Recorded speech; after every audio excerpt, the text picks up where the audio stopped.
For those of you who have thought it was a bull market for USC, no, no, no, no. It's very much a bear market. But you know what? That's a good thing. It's okay. Welcome into USC Trojans Live right here at the Voice of College Football, breaking down the Trojans each and every Monday night with Matt Zemek from Trojans Wire. Again, this is your destination every Monday at 8 Pacific time. Matt, how's it going?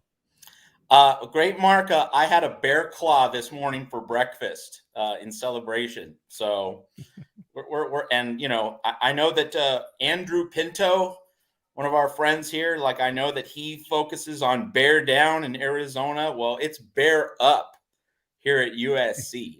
We're very bearish on our future. And hey, like last spring, 2022, Jordan Addison. That was the big spring portal splash. Now, Bear Alexander in 2023, and it's the home run that USC really needed. Like USC really needed a high-end piece. And of course, beyond just having a high-end piece, it needed to be exactly the kind of player that Bear Alexander is. Not an edge rusher, though. I mean, like USC needs those, but some beef, some muscle, some bulk, some size, some power on the interior defensive line to shore up the rush defense, which was such a point of concern. And let's keep in mind, with the rule changes in effect for the coming season, they're going to be, with the running clock on first downs, there are going to be several fewer plays per game. Boy, you need to make these snaps count. You need to make sure Caleb Williams gets as many snaps as he needs to win you a ball game. That means you need to be good against the run. That means you can't let opponents drain clock. So this was by far the number one priority for USC, getting the kind of player Bear Alexander is. And of course, Bear Alexander fits that profile as well as you could reasonably want. He got coaching from Kirby Smart. And Will Muschamp made some plays in the national title game. Obviously not high leverage plays. The game wasn't close. But still, he got experience at the highest level, got coaching at the highest level, knows what it takes to win a national title. And you have multiple years of eligibility and so much upside. And this is not – there's the other piece to emphasize for everyone watching here on the Voice of College Football.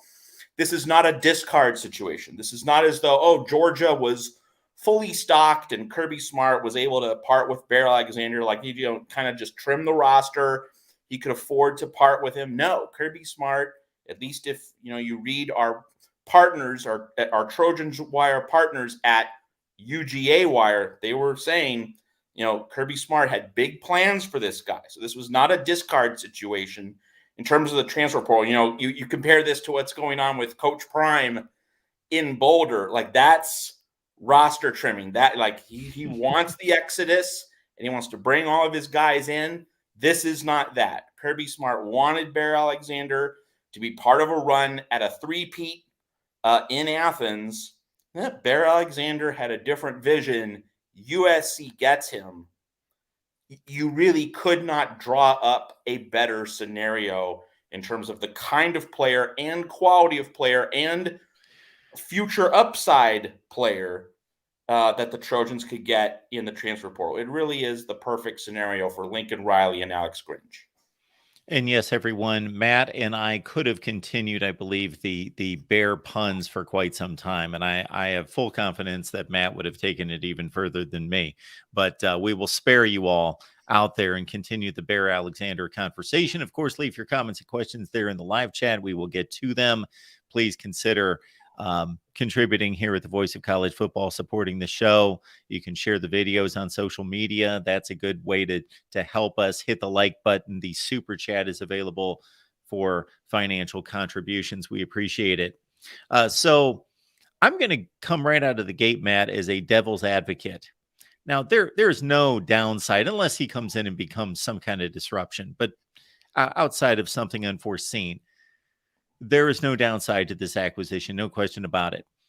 But what you just stated there at the end about there being a high ceiling, I'm completely on board with that. We saw what he is capable of doing in spurts, and at the conclusion of the season, again, somewhat garbage time, but, making big plays in the national championship game. We also know what the talent evaluation was coming into college football as a top 50 recruit nationally. However, this isn't the equivalent of Caleb Williams on the defensive side. This is not a polished player, productive player who has proven snap after snap after snap to be elite at his position. He's an elite talent who has shown flashes. Therefore, it's a great acquisition. It's got nothing but upside, but it's not a guarantee. So that's a really well-made point, Mark. And I think a particular point of emphasis to kind of build on that devil's advocate position. And, folks, like from listening to me, watching me here at the Voice of College Football, also from what I write at Trojans Wire, like when USC does something good, like I'm there celebrating it. I'm certainly excited about it. Like I do want to see USC do well, not just because it's good for the family business here at Casa Zemek, but also because, my dad went to USC in the early 1960s. And I do want to see this school, this program succeed. Like, I really do want to see this happen. But, whenever you're invested in the success of an endeavor, being part of the project and part of the satisfaction in all of it is that you're going to call it straight, whatever it is, whenever it is. And so, like, if the health of USC football isn't quite where it should be, or if there's a dimension of a move or a decision or a news story that isn't quite checking all the boxes or isn't quite hitting the mark, hey, I think I've demonstrated that I will say when USC falls short, when something isn't right, so I'm not just going to, use rose-tinted glasses here. And so the real concern for anyone looking at this larger situation, and Mark, you kind of set me up there. I appreciate it. You kind of teed it up for me. Is that, Bear Alexander isn't going to be playing alongside Jalen Carter on the defensive line. He doesn't have that kind of talent to work with. And I'm sure that a lot of people watching this broadcast, whether live or on tape, have seen the clip from the national championship game in which Jalen Carter and Bear Alexander are crisscrossing, they're working together, and the attention that Jalen Carter drew from the TCU offensive line is precisely what enabled Bear Alexander to get at Max Duggan. And so, yeah, Bear Alexander is not going to have that, at least not at that level, at least not at that height of quality. And so, like, this is the obvious direction where the conversation has to flow. We can't ignore this, right? How does Alex Grinch make use of this resource? How does he coach him up? How does he take a guy who's been given a little bit of a foundation by Kirby, by Will Muschamp at Georgia? Now, can Alex Grinch take this raw mold of clay, this not fully polished player, as you mentioned, Mark, and develop him into a complete player, develop him into a guy who, without Jalen Carter on the defensive line, can he get not just Bear Alexander to play well, but can he get Bear Alexander and his teammates on that USC defensive line to work well together? And this is the big test for Alex Grinch as a defensive coordinator, as a coach. Can he take these raw resources, this natural talent with Anthony Lucas, with Jack Sullivan, with the other incoming transfers that USC has picked up in the offseason to get the number 3 transfer portal class, top 3 transfer portal class for the second straight offseason under Lincoln Riley? Alex Grinch is now getting some high-end groceries. I go to like the dollar store, when I'm low on money, but like if I get a page view bonus at Trojans Wire, then I go to the high-end grocery store. So Alex Grinch, to use that Bill Parcells football analogy, he's getting some high-end groceries now that he can really cook with. What is Chef Grinch going to serve up at USC now that he has the bear on his defensive front? Really good perspective from Matt Zemek, Trojans Wire. Of course, we come your way each and every Monday night here at the Voice of College Football. And I also think that some of the excitement is just a product of the transfer portal opened. This was the first recognizable name that hit the social media platforms. It's a slick sounding name. There's some magnetism there in regards to Bear Alexander. He's a defensive, stalwart in the middle. It just fits. He was a top 50 recruit. He's coming from the national champion. And again, a desire, a want to get excited about something, get excited about an acquisition. And again, not discounting Bear Alexander in any such way, but he is not a proven commodity at this level. So, yeah, I just felt that this was a bit balanced. He was the first, as I track that transfer portal, I jump in there about 4 times a day just to make sure what it looks like. And that was the first name that hit everyone's attention. And absolutely, USC's in need. He's a talent. He's just a monster in the middle, potentially.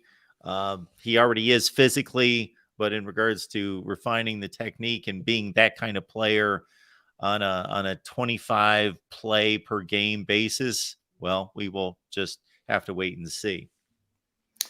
And I think, there's something we need to follow up on from last week's show here at the Voice of College Football, Mark. And, last week, one of the things we talked about was, if USC could get 2 portal prospects, 2 prime portal prospects, you asked me what would be the combination. Would it be D-line, 1 D-line, 1 O-line, 1 D-line, 1 secondary? And I went with 2 D-line. So, I'm going to maintain that view because that's kind of where I planted my flag. Like, let's get another high-end defensive lineman to, let's not think that Bear Alexander is going to be, the ultimate destroyer of worlds right off the bat. Because as you said, he's not the slam dunk that Caleb Williams was. We knew Caleb Williams was going to be, terrific in his first year at USC because he already showed so much at Oklahoma in his freshman season. And it does bear repeating, Mark. And you did such a good job setting the tone and the kind of the contours for this show tonight by saying, this is not a Caleb Williams situation on the defensive side of the ball. They're not equivalent situations.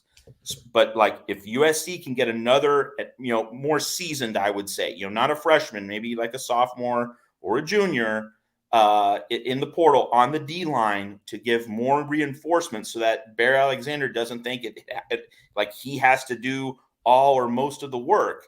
I would still go there. I would still go down that lane, that path in terms of what USC can do next in the transfer portal, what USC still needs to add in the portal. I'm still going to maintain that position. However, one thing we've had in terms of a news story over the past week is that Ethan White, the transfer offensive lineman from Florida, his football career appears to be over because of health issues.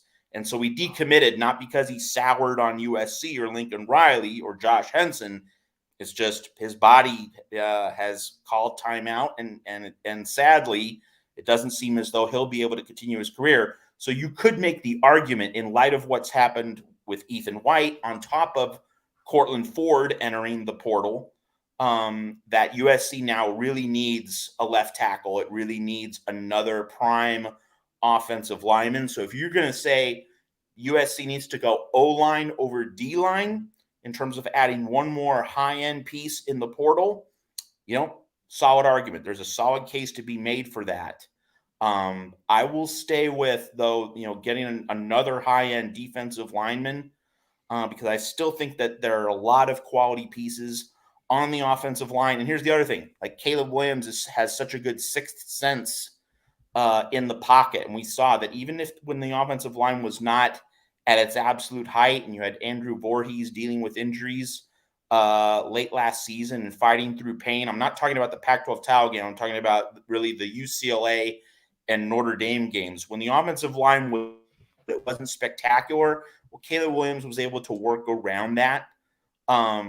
So, I still think that if you're debating whether USC needs another high-end D-line piece or a high-end O-line piece, and both would be extremely important, I still think you give the slight edge in terms of significance to another defensive lineman, and it's precisely because Bear Alexander is not a slam dunk. I think he's very likely to be good and top ranked prospect in the portal. Like that's significant. That's a very high ceiling, and obviously, like USC probably just got a very good player, but it's not the absolute slam dunk that Caleb Williams is and was. So yeah, to me, I'm still gonna say D-line over O-line if you make me choose. Like, I'm not gonna complain about an offensive lineman. Let's be clear, but just like if I had to choose, I would still stay with the defense does still need to add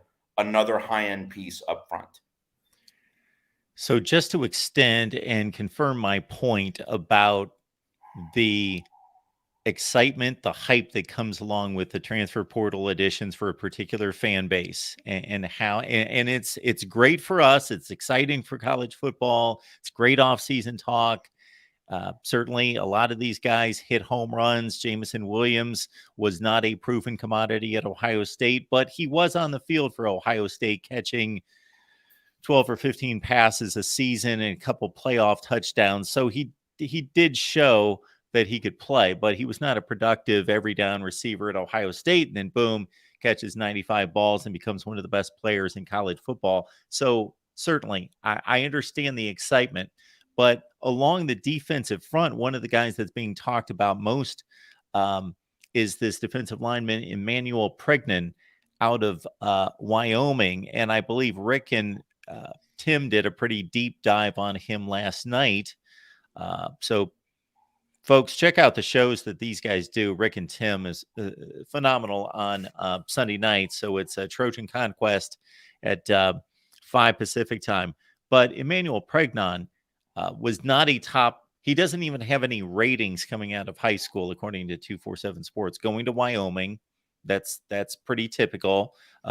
Their top end guys are like mid to low 3 stars, and the rest of those guys are 2 stars and not rated. And he was one of those guys.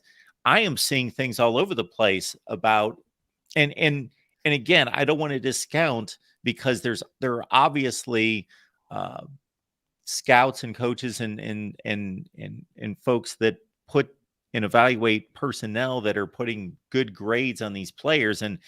But Emmanuel Pregnan played 11 games last year, and he was playing the offensive tackle position. So that's what I'm trying to figure out here. Emmanuel Pregnan, interior offensive lineman. So I'm just seeing some, I don't know, a gap between what is reality, what's been proven production, versus what we're seeing in regards to just excitement. And again, it's good for the game. It's good for discussion. I think here's an important nuanced point that you kind of elicited, that, like there's a lot of potential, and we talk about upside and ceilings and on all these kinds of things. And I think one general point that we can agree on, everyone here at the Voice of College Football, is that when you integrate like a less than fully proven piece into USC's offense, you're putting that piece into an ideal situation with Caleb Williams, with Lincoln Riley as the play designer, with Cliff Kingsbury as an offensive analyst to provide extra consulting, with the loaded running back room that the Trojans have, with the depth that they have, and the quality that they have at offensive line. When you put that same level of player, lots of upside but not fully proven, onto a defense coached by Alex Grinch, it's not the same thing, right? You're not putting that person in an ideal situation. I mean, you are improving what you have, obviously a good thing, but you're not putting that piece into the perfect puzzle. It's not like the last piece and then everything fits together. USC does not have that. It would apply to a Georgia defense. Like, that would be the kind of thing. If you're transferring to a Kirby Smart, Will Muschamp defense, that is like the equivalent of transferring as an offensive player to a Lincoln Riley, Caleb Williams offense. So like that's part of the dynamic here. And I want to point out a comment. I saw it from Walter Clark. He makes a really good point, though, which is kind of a counterbalance to all this. And he mentions the simple point that, yep, Sean Nua, guy who developed Aiden Hutchinson into a elite force on the defensive line at Michigan, Heisman Trophy contender. So it's not just Alex Grinch who's coaching Bear Alexander, it's Sean Nua. And that could be the thing where USC derives more upside, because Sean Nua, he has delivered the goods at his previous coaching stops, and you give Sean Nua, not just Alex Grinch, the ability to coach Bear Alexander.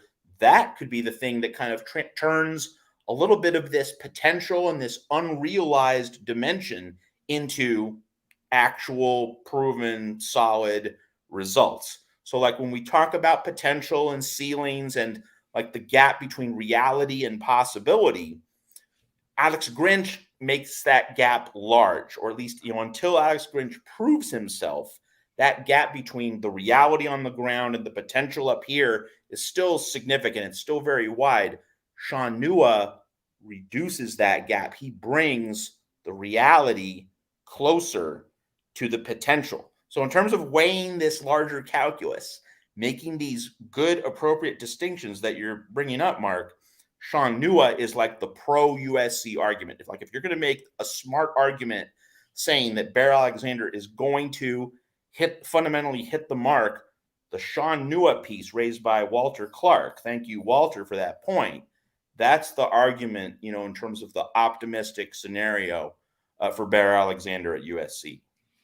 And I will say, when I went to the Pregnon with the point that I was going to make there, I've got a lot of shows and a lot of teams I'm dealing with here. I was actually thinking of somebody else, and so I was going another route with that comparison. But as it turns out, Matt picked me up on Emmanuel Pregnon, 6'6", 318 out of Wyoming, and we see a number of USC fans that have commented, LBC Trojan and others, in regards to the offers that he's received throughout the SEC and the Pac-12 as well. Going to the recruiting front, I don't know if you had any thoughts about Brian Jackson in particular, or the narrative around Brian Jackson and just what is happening in recruiting in particular. I know that, again, as we point to our sister show there on Sunday night, Rick and Tim did a deep dive on Brian Jackson and made some comparisons between Lendell White and Brian Jackson as they showed huddle tapes and went back about 18 to 19 years on Lendell White. That was quite interesting and informative. But Brian Jackson, listed as an athlete, but most notably a running back coming out of high school football. I just think that, when the 2024 season begins and when the Big Ten era begins, you're going to need a Lendell White type of back. If that is the stylistic comparison, and I haven't seen tape, but having that kind of back in the Big Ten, that seems like a good fit for when USC makes that adjustment to Big Ten football.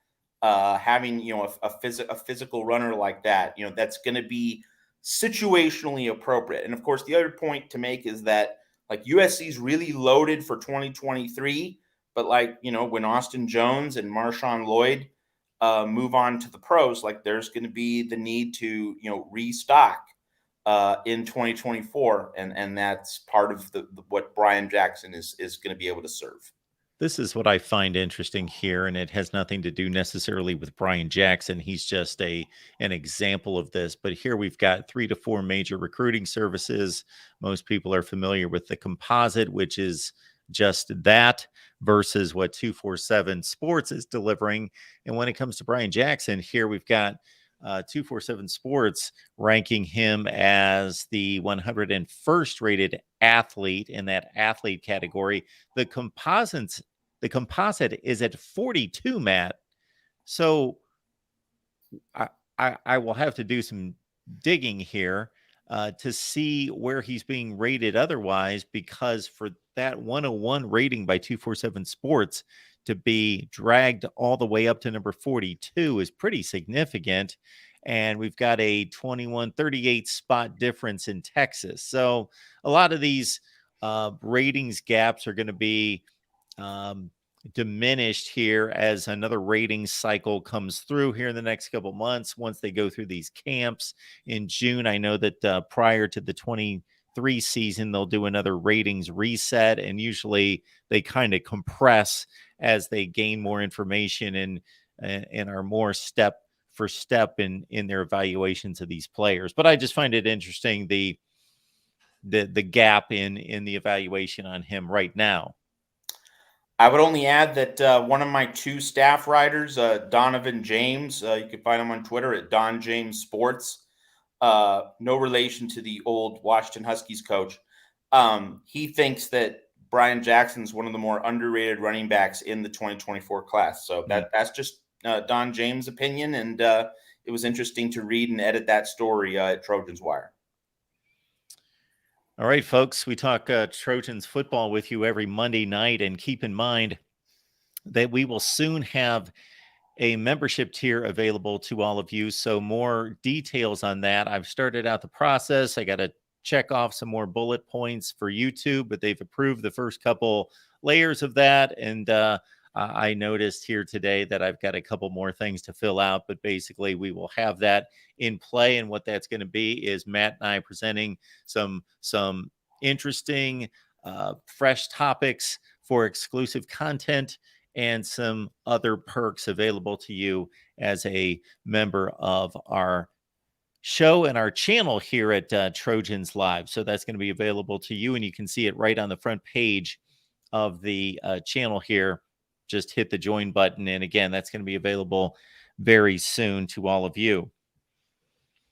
I've got a few other notes here that I wanted to hit on at some point in some order. So we had a rules change announcement this week. There were a number of them, but the one that's been in play and talked about the most would be the running clock after gaining a first down, much like the NFL, excluding inside 2 minutes. Your thoughts about that change, like it or dislike it? I don't have a strong objection to that, precisely because in the NFL, it's pretty normal. Like, I don't think that upsets the nature or balance of the game. Like, just as a point of comparison, like in baseball, having the runner on second in extra innings, like that is a significant alteration of the sport as it, from how it previously existed. But this is just like an administrative procedural issue. Like, it's not nearly as severe as what baseball's done in the past few years. Don't really have a problem with that. And like if you're going to engage me in a rules discussion, like there are some things that are cosmetic and peripheral, and there are some things that are really, really important. Like targeting, like there has to be a fix for that.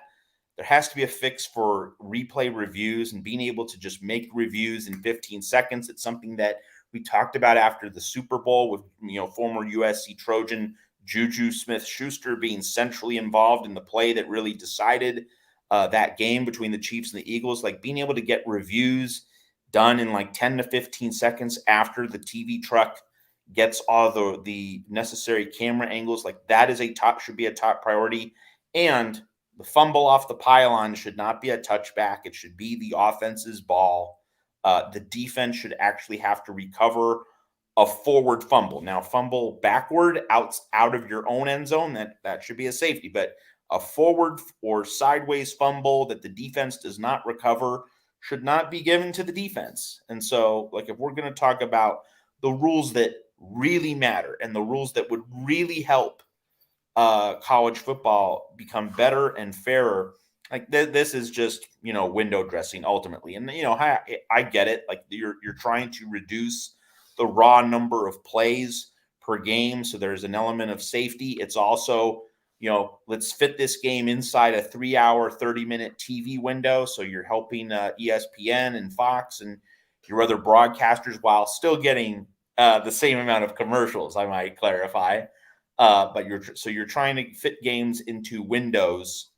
That's another obvious purpose of the clock running on first down rule change. But in the grander scheme of things, like It's not an affront to college football, and it's not the salvation of college football. It's a modest thing that has a rational basis, but it's not like that's not going to make me care significantly more or significantly less about the sports. There are some very important things that do need to be changed in the rule book and haven't been, and we see no real signs of meaningful change in those areas. So from my vantage point, this off season of rule changes is a bust, because until we fix targeting, quicker replay reviews, and fumble off the pylons not a touchback, like I'm not impressed. I'm not impressed at all. So when you talk about the commercial breaks and playing the game in close to 3 hours versus what we typically have now, I've got a fairly unique set of experiences there. So I was at ESPN for 19 years, and I was in production operations management for like the last 15. So for the first 4, so our department dealt with exactly that. We were not in sales or commercial ops, but we executed what they gave us. And so we had to work in the breaks. We had to work with remote and try to figure all those things out. So before I got into management, my first 4 years, I would be directly looking at spots and trying to figure out how to configure breaks. And it is a pain in the rear end when you've got a game with a certain number of breaks that you're supposed to get in that's supposed to end at 3:00 that never does. I'm talking about a noon Eastern time game, let's say, that's supposed to end at 3:00 and it doesn't. And then the next game's supposed to start and they overlap. So then you're juggling breaks. You're trying to fit in spots. You're dropping the least valuable spots. You're looking at dollar amounts. You're looking at all those things. So again, that's a huge portion of this, is just trying to fit in more readily the inventory for the 2 games and get the games over close to 3 hours, because that's not happening first and foremost. Now, I bet that if we were being presented these rules changes, or there had to be some type of explanation given to fans and media, the player safety would be the highlighted, purpose and reason to all this. And I'm not saying that that's not part of it, but again, that's I'm sure that's in the conversation, that's discussed. But if they had to give us an answer, that would be it. But I think it has more to do with navigating commercial inventory. So we had this conversation, you and I, several months ago, when there were other rules change proposals, and we were both on board with one thing.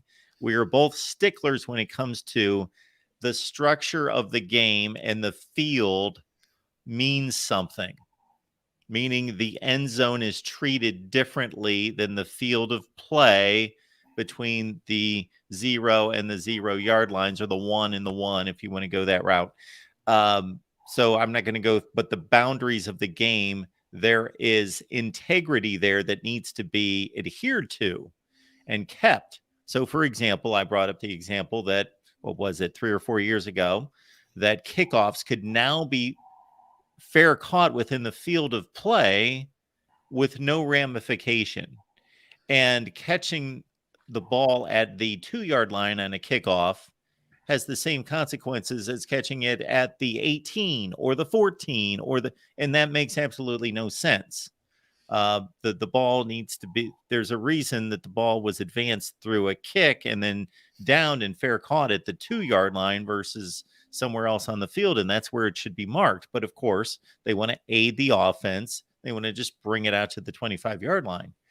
And that's inconsistent with the way the game is played and structured and the rules are. So this running clock is nowhere near the egregious, in terms of flying in the face of the rules and the structure of the game, as any of that I just referenced. However, I do think that it's a bit of a contrived management of the clock when the clock is treated a certain way for the entire game up until the 2-minute mark.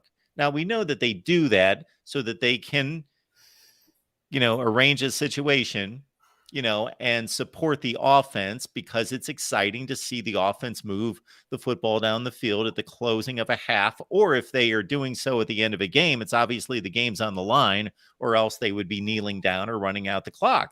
Therefore, they want to aid the offense's ability to try to score in the final 2 minutes. So that's a contrived situation in which we are changing the administration of the clock in the last 2 minutes. Well, there's nothing magical about the last 2 minutes. It's just that they want to create situations to aid the offense and game deciding type situations.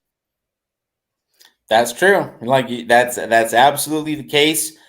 You made me think about in 1980s college basketball, like the Villanova Georgetown national title game. I don't know if you remember this, because Oh, yeah. there was a lot to I'm sure I process do. from that game. Yeah. But when Georgetown was down by 2 in the final minute, you would see Patrick Ewing slam, after Georgetown would make a basket to be down 2. So Georgetown was down 4, get a 2-point basket. You would see either Patrick Ewing or David Wingate or Reggie Williams slap the ball well out of bounds to get a clock stoppage. Because back in the 80s, in the final minute, after a make, the clock did not stop. And so it was that kind of scenario in that 85 national title game, which led college basketball to say, in the final minute, a made basket stops the clock. You can't just run, the clock won't run for 5 seconds, but also you don't get into any of the chicanery that we would see in the final minute in terms of time wasting or trying to stop the clock.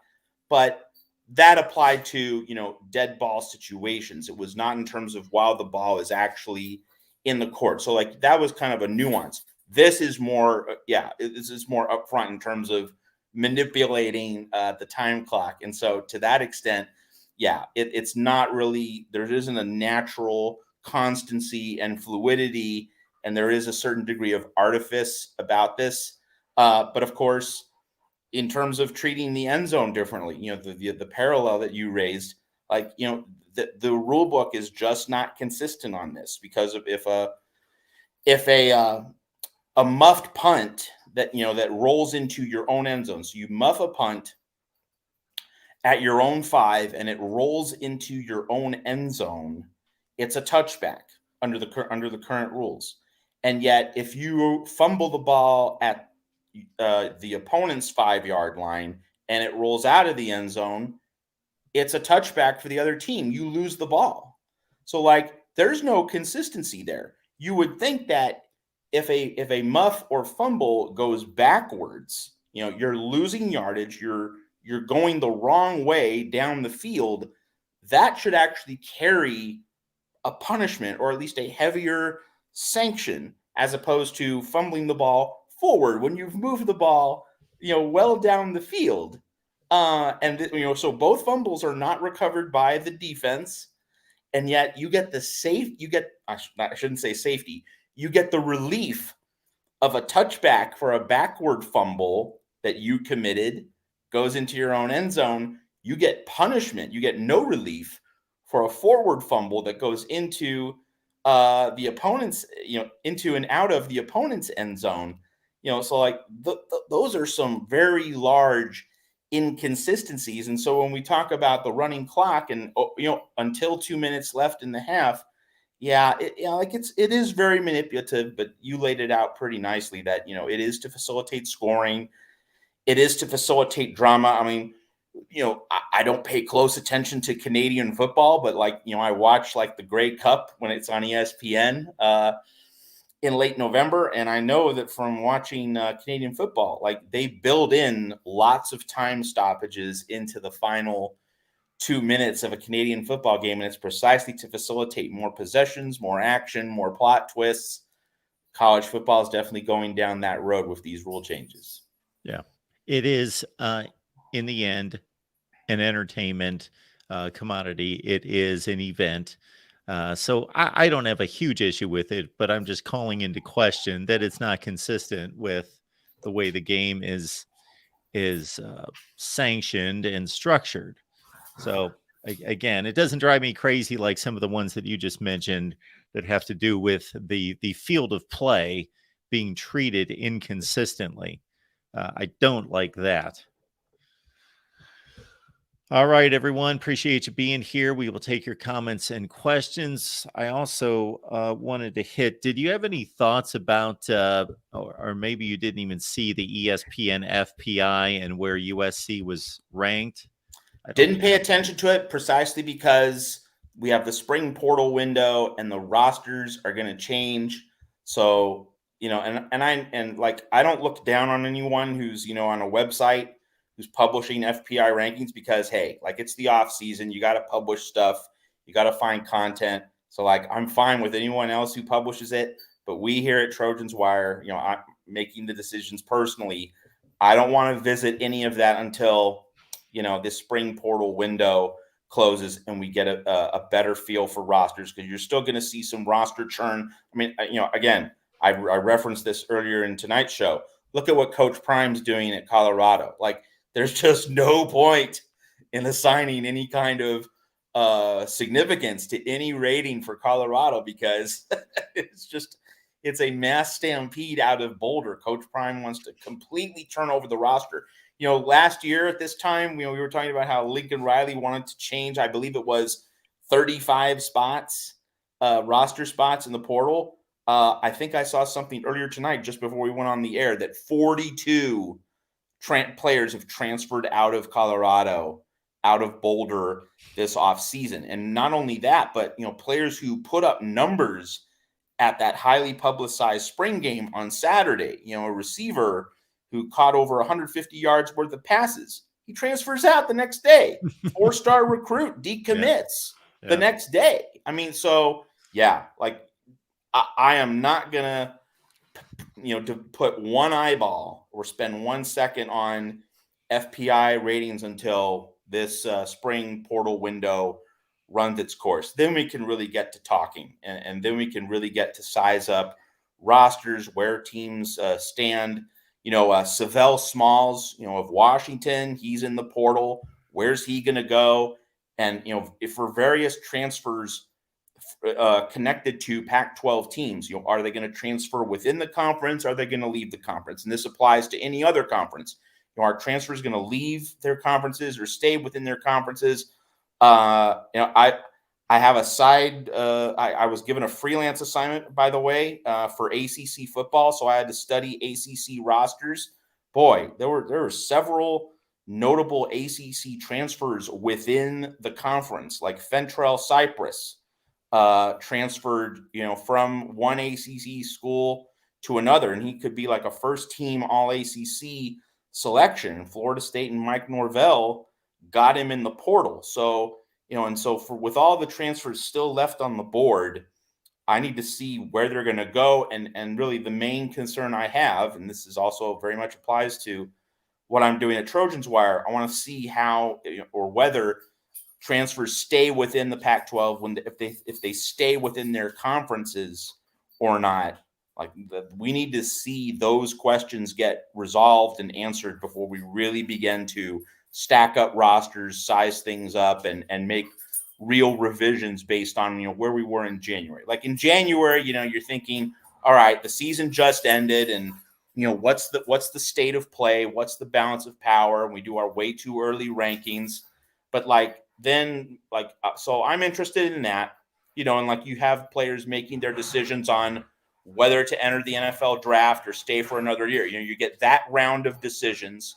And so, for a certain period of time, it's worth it to, consider where teams stand in terms of their ceiling, in terms of what's realistic for the coming season. But then after that wave in January and early February, then I just kind of shut it down. I also focus on college basketball. That's also part of it. But really, I want to wait until the end of the spring portal window. And then I'll dive into rankings. Then I'll dive into roster comparisons. Then I'll dive into where teams truly stand heading into August camp.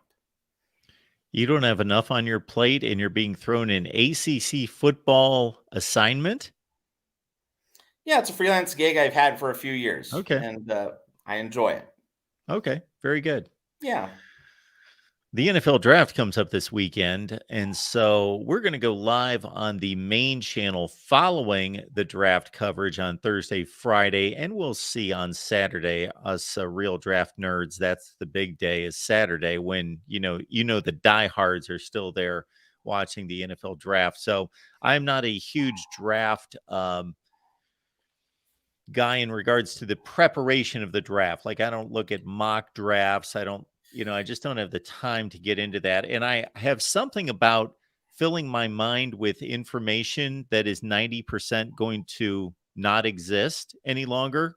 Like why fill my head with a bunch of projections and speculation that most is not going to come true. And I hold the same approach toward college football recruiting. I don't want to hear about all the rumors and the commitment lists and the target lists and the top 5 and the top.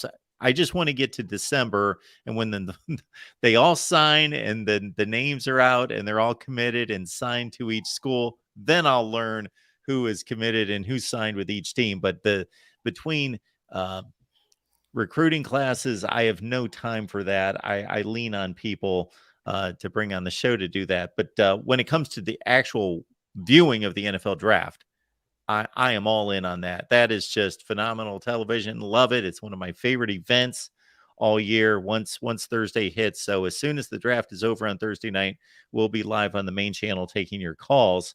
And I just didn't know if you had time or really had any kind of insight or perspective on Jordan Addison, Andrew Voorhees, Tuli Pelotu, Travis Dye, any of these, Makai Coleman, any of the USC prospects, and anything that you've heard about their draft prospects for this weekend. Well, I think the guy that most USC fans and most casual sports fans and just general college football fans will be interested in is Jordan Addison. Like he's probably going to go late first round. I think that how he did at the combine hurt his overall draft stock. I think that at the end, right when the season ended in early January, or when the regular season ended in early December, I think Addison was pegged as like a top 15 pick, and I think now it's more in the range of the mid to late 20s. But big picture, remember what happened to Nakobe Dean last year? Like that was a massive fall down the draft board. Like that was a lot of lost upfront money for Nakobe Dean. Like that's the nightmare.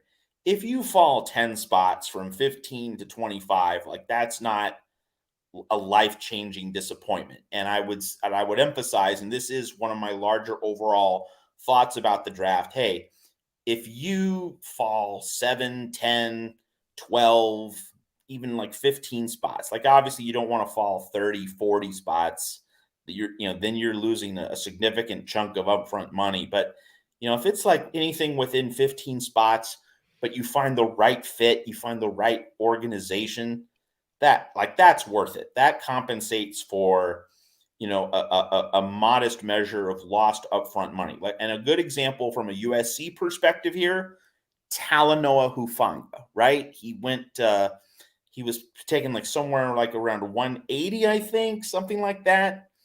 Either late 5th round, early 6th round, but he lands with Kyle Shanahan and the 49ers, John Lynch, first-class organization. They really coach players up well.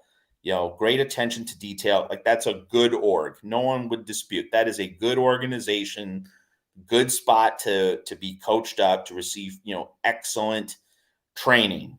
You want to wind up there. You want to play for that kind of organization. So, was it worth it for Hufanga to be drafted at that spot compared to being drafted, let's say 30 spots higher by the Houston Texans?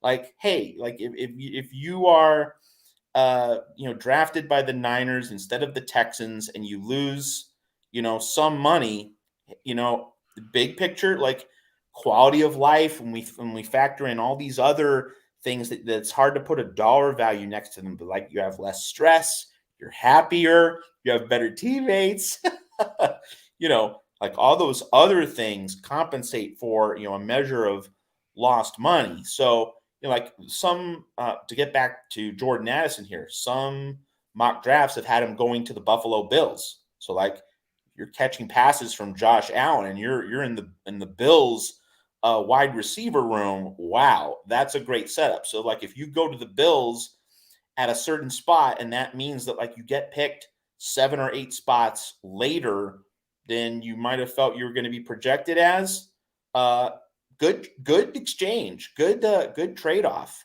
Like definitely don't want to go to like, the Raiders and get picked, 8 spots earlier. Better to be picked by the Bills 8 spots later. I don't know if the Raiders are 8 spots ahead of the Bills. I'm just making the larger point that, if you have to wait, 7, 10 spots for a better fit, it's worth it. It's more than worth it. Now, I'm not talking about, what Nakobe Dean went through, but like, if the drop is modest on the draft board, but you have the good fit, that's what matters. It's kind of like the NCAA tournament. You'd better to be a 2 seed in a region where the number 1 seed is a weakling. Like, you wanted to be in Purdue's bracket in this past NCAA tournament. So, better to be like a lower seed in a favorable bracket than a higher seed in a tougher bracket. Like, it's all about the overall positioning. And so that's part of the Jordan Addison situation. A couple other storylines. One, Andrew Voorhees, he got injured during the combine, brutally bad luck. So just like if for Voorhees, just will he be picked? If he can get a draft spot, I think that would be a win for him, as opposed to being an undrafted free agent. Obviously, a team that picks him won't have him for 2023. So like he would land on a team that, can afford to develop someone, just to stockpile some depth on the offensive line and hope that he can come along, rehab and be ready for 2024. So just if he can just get drafted, that would be really good for him. And then Tuli Tuipulotu, that's going to be an interesting situation there. I think day 2 is where most people have him. But is it going to be top 60? Is it going to be top 75? Is it going to be top 90? So I think there's a considerable degree of variance with him. And let's keep in mind that Drake Jackson went, I believe, at 61 last year to the 49ers. And that was a drop on the draft board, but a lot like Talanoa Hufanga. Okay, he fell on the draft board, but he sure landed in a good place. A place that helped his career. And, we've just had the Aaron Rodgers trade to the New York Jets. And so like the value of playing for a certain team in a certain situation, like all of that is rapidly changing. Like being in the AFC East now provides a certain level of challenge compared to the NFC North. And so all these moving parts, it's going to make things very interesting on draft night for the USC prospects. And of course, all the other prospects involved in the 2023 NFL draft. Folks, Matt had no idea I was going to throw him the NFL draft tonight. And Talanoa Hufanga drafted at pick number 180. Matt took a shot. He said 180. And then we got Drake Jackson at number 61. And let's rewind on the tape. Yes, Matt said number 61. So look at you nailed both of them to the pick, to the T. A broken clock is right twice a day, Mark. You were right twice out of 2 times there. So that's pretty remarkable. Great stuff from Matt. And as you see on the screen, here's the deal, folks. Matt and I are in the process of recording some segments, bonus segments, exclusive content right here on the USC channel. And we are in the process of building some memberships out. So there will be YouTube memberships, just like on the main channel. So on the main channel right now, we've got 27 people signed up as YouTube members. So the same thing will be available here in regards to just, special badges, emojis that you'll have, that sort of thing. But also, most importantly, some exclusive conversations from Matt and myself on USC football. And these are not bland topics. Like we are going to make sure that these bonus cuts here at the Voice of College Football are compelling conversations. I mean, not that our regular shows aren't compelling. We certainly hope they are. And, you know, we have 110 people watching late on a Monday night in late April. So obviously you think that this is reasonably compelling, but like we're trying to give you some juicy choice, you know, like filet mignon for these bonus cuts here at the Voice of College Football. We think that you'll really enjoy what we have in store for you. And by the way, if you have any requests, any questions, any comments that you would like us to respond to for these bonus cuts, this exclusive content, you could certainly just leave those comments, not in the chat here because those are going to be lost, but leave those comments directly to me at MarkRogersTV at Gmail, or you can just leave those comments to any of the videos. Go to any of the videos and leave a comment if you've got a request of a topic that you would like Matt or myself, the two of us, to discuss and debate here at the Voice of College Football. So, all right, folks, we appreciate you being here. And again, we've got a double header every Sunday, Monday, and it's hard hitting between Tim and Rick coming at you every Sunday at 5 Pacific time, and then Matt and I 27 hours later at 8 Pacific time on Monday night.